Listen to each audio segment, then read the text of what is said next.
사야카는 모처럼 일본으로 돌아왔다며 코우지에게 광자력 연구소에 들려보자고 한다.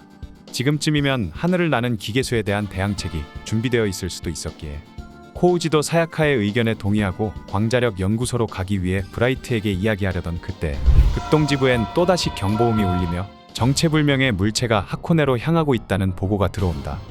하코네, 그곳에는 건조 중인 도시가 있었다. 적의 수는 단 한 기. 게다가 목적지가 하코네란 사실에 오카 장관은 그동안 기다리던 놈이 나타났다며 특별 비상사태 선언을 발령한다. 이러한 극동지부의 움직임에 코우지 또한 극동지부가 지금까지 쭉 경계태세를 하고 있던 그 적이 나타난 사실을 바로 눈치챌 수 있었는데, 이에 대해 오카 장관은 사도라 불리는 인류의 적이 나타났다며 론도벨 부대에게 최악의 경우를 대비해 출격 준비를 해달라고 부탁한다. 제2신도쿄시에 위치한 네르프 본부. 이곳에서도 총사령관 이카리 겐도와 부사령관 후유츠키 코조가 사도의 출현을 확인한 상태였다. 저것은 인류에게 있어서 피할 수 없는 시련. 겐도는 15년 전의 사건의 뒤처리를 해야겠다며 제로호기를 준비시킨다. 하지만 제로호기는 이전의 기동실험 당시 폭주로 인해 동결되어 있었고, 파일럿인 아야나미 레이 또한 그때의 충격으로 인해 큰 상처를 입었었는데, 그럼에도 겐도는 아랑곳하지 않고 예비가 올 때까지 시간벌이는 될 거라며 제로호기와 레이를 준비시킨다. 한편 극동지부의 군대는 총력전을 펼치며 어떻게 해서든 목표를 막기 위해 노력 중이었는데, 하지만 군의 피해율이 70%를 넘어선 시점에서도 사도에 대한 공격은 아무런 효과를 나타내지 못하고 있었다. 더 이상 사도를 막아서기 어렵게 되자 극동지부에선 N2 지뢰를 사용하자는 의견이 나오는데, 하지만 오카 장관은 주위에 있는 도시까지 큰 피해를 입을 수 있었기에 그 무기에 대한 사용을 허가하지 않는다. 그렇다면 이제 남은 희망은 론도벨 부대뿐. 오카 장관은 슈퍼로봇을 갖춘 론도벨이라면 저 사도를 쓰러뜨리는 것이 가능할지도 모른다며 브라이트에게 하코네에 건설 중인 제2신도쿄시로 향해 주길 부탁한다.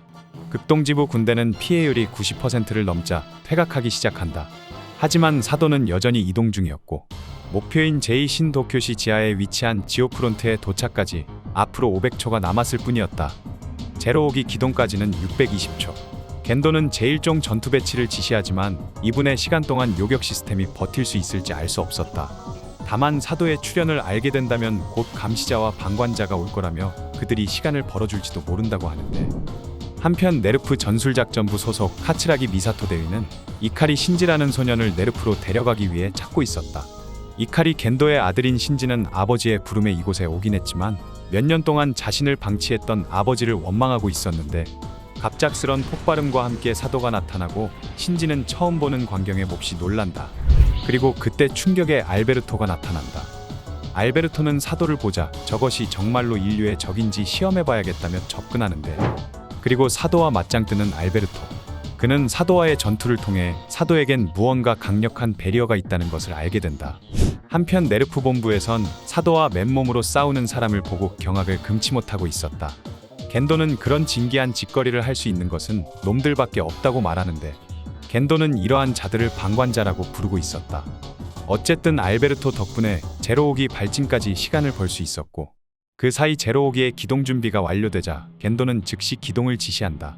제로호기는 이전 기동 실험에서 중간에 펄스가 역류하는 바람에 폭주했었기에 불안했지만 다행히 이런저런 복잡한 과정을 거치며 마침내 발진한다. 그리고 사도를 쓰러뜨리기 위한 병기 에반게리온의 출격을 확인한 알베르토는 이런 때가 아니면 움직이지 않을 네르프의 정보를 모아봐야겠다며 회장한다. 레이는 네르프 기술부 소속의 수석 과학자인 리츠코의 지시에 따라 에반게리온 제로호기의 최종 안전 장치를 해제하고 사도에 맞서려고 한다.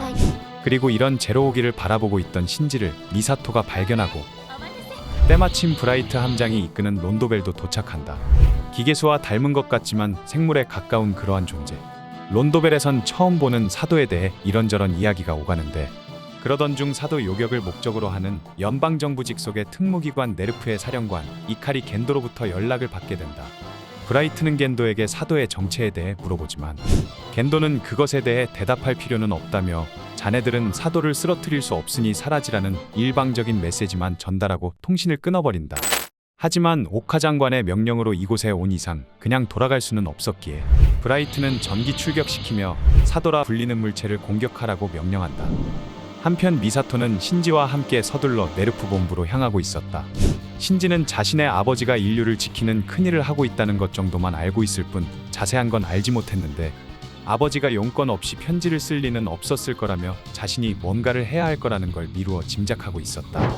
그리고 그때 에어로게이터의 정찰기 메기로트가 나타난다. 겐도와 후유츠키는 감시자의 등장에 그들이 이 기회를 놓칠 리가 없다며 에어로게이터의 정찰 부대가 나타날 것을 알고 있었다는 듯 말하는데, 그때였다. 출격에 성공한 줄 알았던 제로오기의 상태가 급속도로 나빠지고 결국 제어불능 상태가 되어버리는데, 그러자 겐도는 제로오기의 전압을 내리고 회수하라고 명령한다.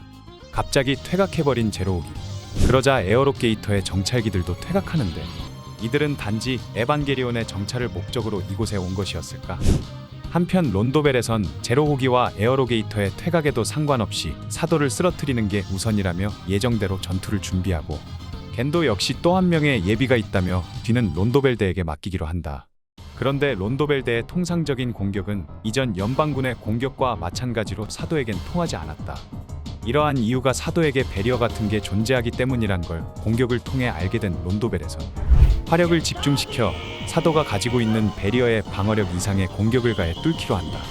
그리고 이러한 예상은 잘 맞아떨어져 사도는 게타빔과 같은 강한 공격에 의해 마침내 쓰러지게 된다. 그런데 쓰러뜨린 줄 알았던 사도는 자가수복을 통해 재생하고, 전례에 없던 일을 겪은 론도벨은 당황하며 네르프에 연락을 취해보는데, 하지만 겐도는 단지 그 장소에서 퇴각하라는 말만 전할 뿐이었다. 목표는 아직 변화가 없었지만 연방군 부대는 론도벨을 제외하곤 철수하였고, 제로오기는 회수 완료했지만 기동불능 상태이며 파일럿은 중상이었다. 이런 상황에서 겐도는 다음 선택지로 초호기를 기동하는 것을 선택하는데, 지금 막 도착한 또 한 명의 예비 파일럿.